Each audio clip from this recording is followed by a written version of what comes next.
સુરતના diamond worker union દ્વારા પ્રધાનમંત્રી નરેન્દ્ર મોદી, વિદેશ મંત્રી એસ જયશંકર, શ્રમ મંત્રી સહિતના મંત્રીઓને પત્ર લખીને અમેરિકા દ્વારા લાદવામાં આવેલા ટેરિફને કારણે હીરા ઉદ્યોગ પર થનારી ગંભીર અસર અંગે ધ્યાન દોરવામાં આવ્યું હતું. યુનિયનનું કહેવું છે કે છેલ્લા 2 વર્ષથી હીરા ઉદ્યોગ મંદીનો સામનો કરી રહ્યું છે, જેના કારણે 80થી વધુ રત્ન કલાકારોએ આત્મહત્યા કરી છે. જો અમેરિકા ટેરિફ લાદશે તો લાખો રત્ન કલાકારો બેરોજગાર બનશે અને આત્મહત્યાના બનાવમાં વધારો થવાની શક્યતા છે. ગુજરાતમાં લગભગ 25 લાખ રત્ન કલાકારો કામ કરી રહ્યા છે, જેમાંથી એકલા સુરતમાં 7 થી 10 લાખ રત્ન કલાકારો રોજગારી મેળવી રહ્યા છે. યુનિયને સરકારને રત્ન કલાકારોને મદદ કરવા અને દુનિયાના અન્ય દેશોમાં હીરા અને જ્વેલરીની નિકાસ વધારવા માટે પ્રોત્સાહક પ્રયાસો કરવા માટે રજૂઆત કરી છે. નમસ્કાર, હું છું Bhavesh Tank, diamond worker union vice president.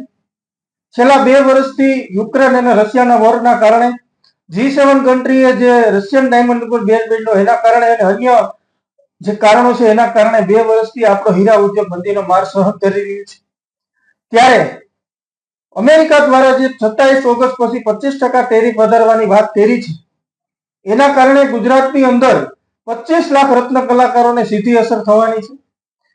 1 થી 2 લાખ જેટલી નોકરીઓ જવાની પૂરી શક્યતાઓ છે, કારણ કે 30% થી વધારે આપણે અમેરિકા સાથે એક્સપોર્ટનો, ડાયમંડ ઇન્ડસ્ટ્રીઝનો, ડાયમંડ જ્વેલરીનો, હીરા ઉદ્યોગનો એક્સપોર્ટનો બિઝનેસ છે. તો સરકારને આજે એક લેટર લખવામાં આવ્યો છે.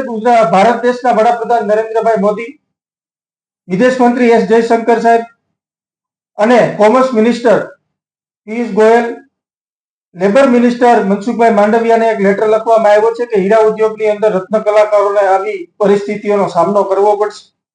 બીજી અન્ય કન્ટ્રીઓની અંદર આપણા જ્વેલરીનું માર્કેટ ડેવલપ કરવું જોઈએ.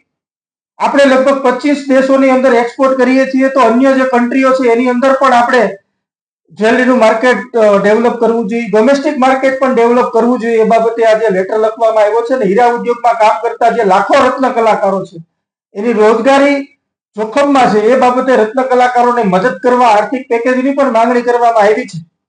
તો આ બાબતે સરકારે તાત્કાલિક નિર્ણય લે અને એક સારી ફોરેન પોલિસી બનાવે અને ટેરિફની સામે જે ગુજરાતની આર્થિક વ્યવસ્થાને બહુ મોટો ફટકો પડવાની પૂરી શક્યતાઓ સેવાઈ રહી છે, ત્યારે કેન્દ્ર સરકાર અને રાજ્ય સરકાર મળીને આની ઉપર ચિંતા વ્યક્ત કરીને હીરા ઉદ્યોગના રત્ન કલાકારોને અને હીરા ઉદ્યોગને બચાવવા માટે આગળ આવે. નમસ્કાર.